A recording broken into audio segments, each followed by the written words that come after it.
The 4th episode of Loki has released on Disney Plus, and there is much to break down, including a post-credit scene, the reveal of the Timekeepers, Easter eggs, and much more. In particular, I'm going to be giving you my breakdown of Loki episode 4, entitled The Nexus Event, in the aim to help you guys understand the events and discover things you missed. This video will also contain spoilers from Loki episode 4, so if you do happen to be someone who hasn't watched the episode yet, then I would recommend watching this video after you've seen it.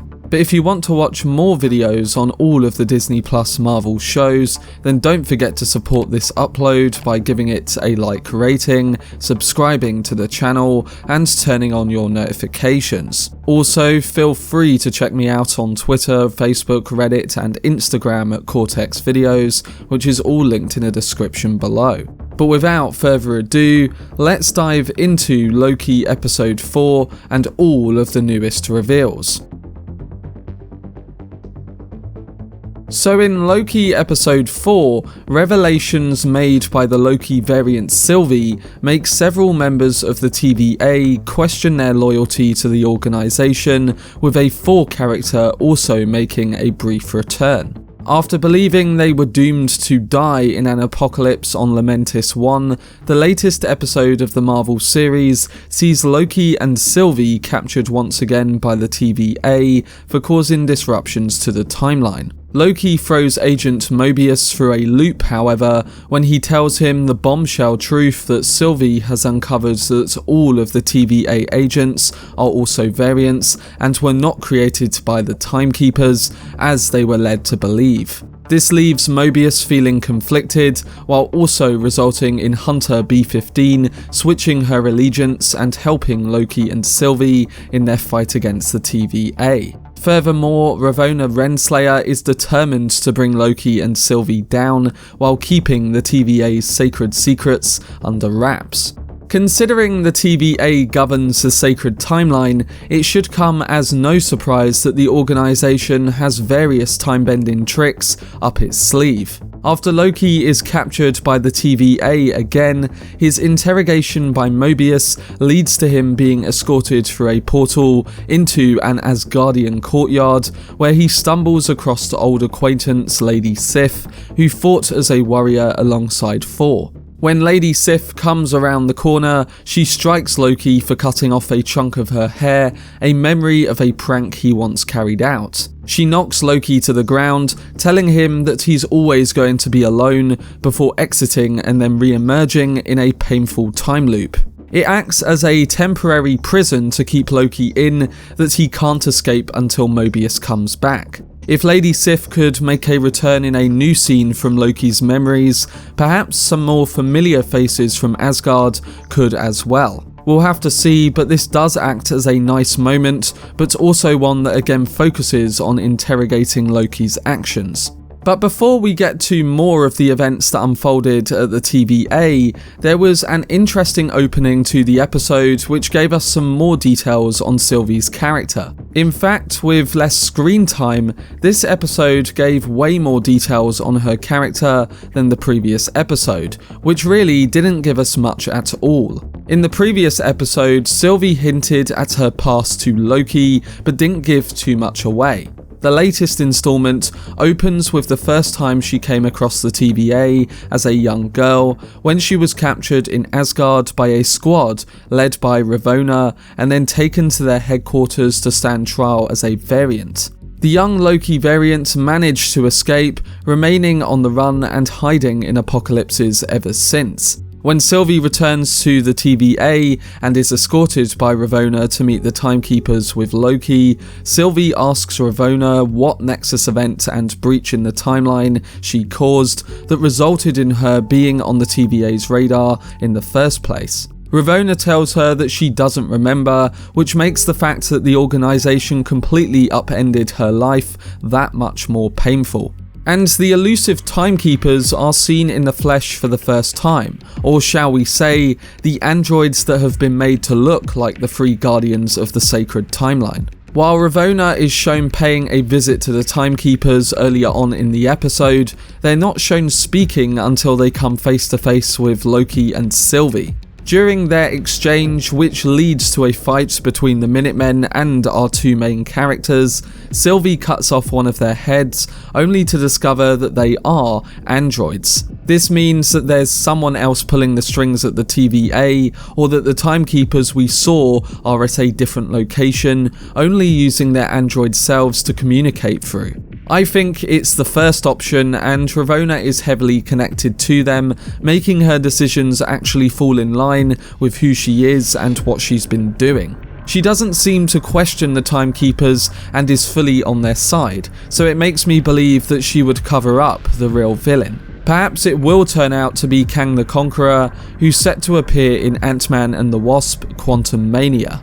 I am worried that the show is hiding the villain too much with only 2 episodes to go, and I do want to see Marvel deliver a good bad guy in this series, because more often than not, they seem to miss the mark. I guess we will see, but I would like for the show to get into some important motivation behind who is in control and why they are doing what they are.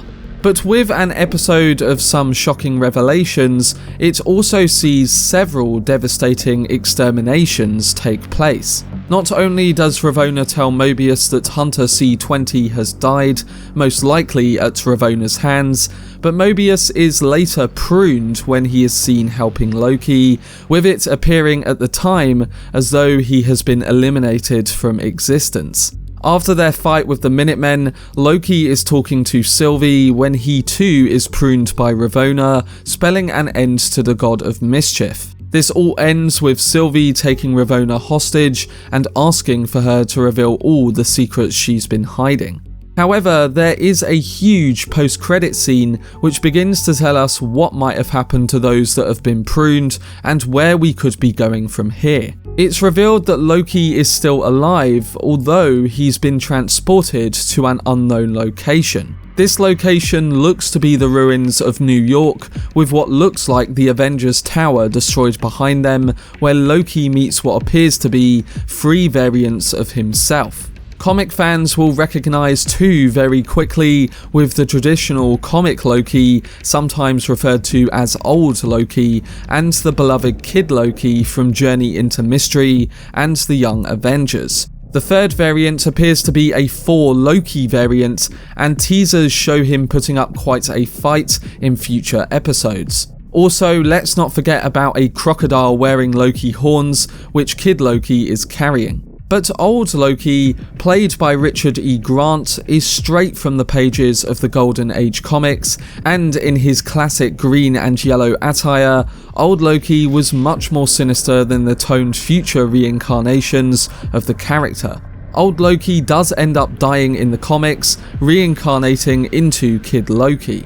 It gets messy with the old soul of Loki inhabiting a magpie named Eichel, but eventually Kid Loki grows into a much more decent god of mischief. Kid Loki is a character many readers were hoping to see, with myself predicting it in my episode 1 breakdown, and he does not disappoint. Kid Loki fights alongside the Young Avengers before aging up in Volume 2, ahead of the Loki Agents of Asgard run. He's still his same mischievous self, but not as evil as his first incarnation. But coming back to the post-credit scene, after our Loki lands, he asks if he's in Hell, the final resting place for the dead, but his variant selves tell him not yet. Where these Lokis are actually remains to be seen, but we know that Loki variants have been pruned in the past, even prior to Loki and Sylvie being captured. But where they've ended up has been a mystery. Is there some multiverse dumping ground for Loki variants? Clearly, these Lokis have been around and know the lay of the land and how to survive. Will we see an entire team of Lokis band together to take down the now villainous TVA? Well, I hope so, and I think we might be getting to that very soon. My prediction is that whoever is the Timekeeper or villain in charge is that they are doing this to change and dictate a sacred timeline. I think these Loki variants are now stuck in a future apocalypse and one in New York, which they can't get back from as of yet. Of course, the mystery is, who is the villain pulling the strings? Well, we'll have to wait for that too, but it sure has made the final 2 episodes interesting. And maybe Mobius is riding around on his jet ski in a land full of other versions of himself. But that was my brief breakdown video on Loki episode 4. Overall, I found this episode to be much better than last week, which didn't really give us much plot development or character growth, and instead opted for hinting where we could be going. This episode gives us some well-needed examples of that, and also teases some big moments to come. I especially liked the first 30 minutes, where we had Loki dealing with his memories once again, and Mobius investigating what might actually be going on. It returns to the crucial elements of the show that worked in episode 1, and it was all the better for it. I am worried that the reveal of the villain or Timekeeper might be underserved come the final 2 episodes, but we'll just have to wait and see. Hopefully they don't do what WandaVision did with Agatha, as I found the threat less interesting than the story of Wanda, and it hurt the show in the final episode. As long as they serve Loki's character correctly and deliver a villain which makes sense to the overarching story, then I'll be happy with the events that take place. I'm giving episode 4 of Loki an 8.5 out of 10.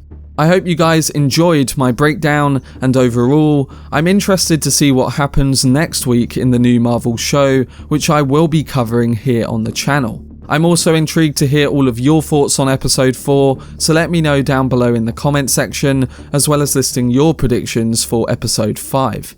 For more content on shows like Loki, then don't forget to subscribe to the channel and turn on your notifications. Also, if you enjoyed this video, remember to leave a like rating and follow me on social media via the links in the description. I am covering and bringing constant updates on all the new Marvel shows, so make sure to keep a lookout for whenever I post.